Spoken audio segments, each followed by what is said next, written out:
आदरणीय प्राचार्य जी, सभी शिक्षक साथी एवं प्रिय विद्यार्थी, आज का जो हमारा विषय है उससे पहले मैं आपको ये बताऊंगा कि वो विषय क्यों है। आपको पता है 29 अगस्त खेल दिवस के रूप में मनाया जाता है। हमारे देश के लिए 29 अगस्त राष्ट्रीय खेल दिवस के रूप में इसलिए मनाया जाता है क्योंकि यह मेजर ध्यानचंद का जन्म दिवस है और वो हॉकी के इतने बड़े खिलाड़ी थे कि पूरे संसार में भारत का नाम रोशन किया। अब मैं आपको मेरे विषय पे लाता हूँ। मुझे जो विषय मिला है वो मिला है फिटनेस एंड वेलनेस, और इसे हिंदी में हम बोलेंगे स्वस्थ और दुरुस्त। अब आप ध्यान से समझना, स्वस्थ होना अलग बात है, दुरुस्त होना अलग बात है। स्वस्थ और दुरुस्त होना अलग बात है और अस्वस्थ और दुरुस्त नहीं होना अलग अलग बात है। 3-4 बातें होंगी। तो मेरा जो विषय है वो है फिटनेस एंड वेलनेस, यानी स्वस्थ और दुरुस्त। पहले मैं आपको बताऊंगा स्वस्थ क्या है और फिर बताऊंगा दुरुस्त क्या है। देखो, स्वस्थ का मतलब हुआ कि कोई भी व्यक्ति जिसको शारीरिक रूप से कोई भी बीमारी नहीं है या व्याधि नहीं है, वो हुआ स्वस्थ। और दुरुस्त क्या है?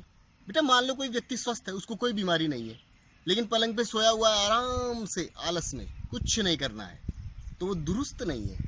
स्वस्थ तो है लेकिन वो दुरुस्त नहीं है।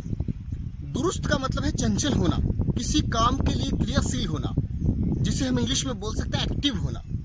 तो मतलब फिटनेस और वेलनेस दोनों का बैलेंस होगा, दोनों संतुलित होगी, तब व्यक्ति पूर्ण रूप से स्वस्थ माना जाएगा। वेलनेस जो है वो मानसिक स्वास्थ्य से भी जुड़ा हुआ है, यानी हमें शारीरिक ही नहीं मानसिक स्वस्थ भी होना जरूरी है।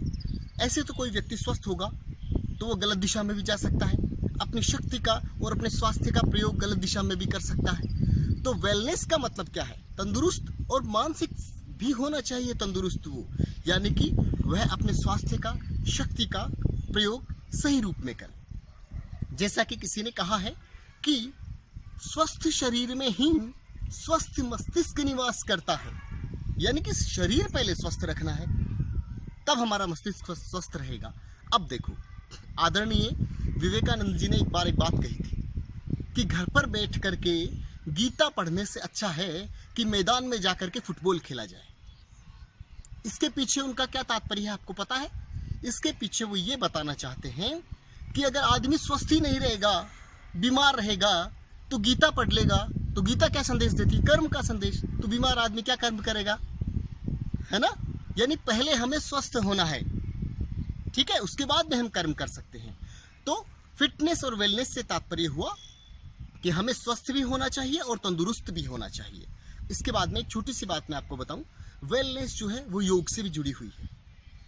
योग हमारा था, भारत का था, और दुनिया आज उसको कर रही है। पूरी दुनिया, आप जानते हैं, हम योग दिवस भी मनाते हैं, तो हमें भी वह अवश्य करना चाहिए क्योंकि उससे हम मानसिक स्वस्थ रहते हैं।